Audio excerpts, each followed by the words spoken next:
हमें लगता है कि हम काम वासना से जीवन को जन्म देते हैं।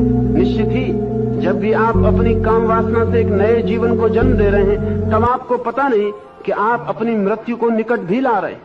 आपकी जो ऊर्जा जीवन के काम आ रही है, उतनी ही ऊर्जा रिक्त होकर आपकी मृत्यु का भी निर्माण कर रही है। जीवन एक सतत संतुलन है।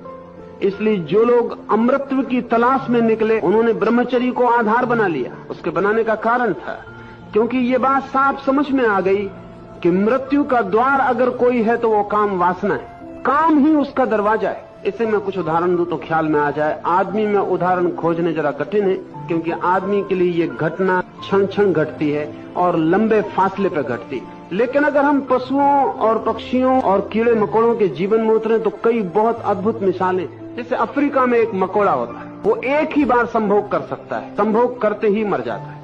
एक ही बार संभोग कर सकता है, लेकिन संभोग करते ही मर जाता है। वो मादा के ऊपर से मुर्दा ही उतरता है। लेकिन वैज्ञानिकों ने उसके संभोग का अध्ययन किया है और बड़े चकित हुए।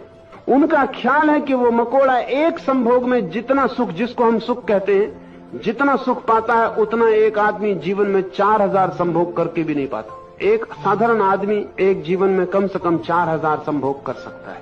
संभोग, काम वासना एक तरफ जीवन को जन्म देती, दूसरी तरफ मृत्यु।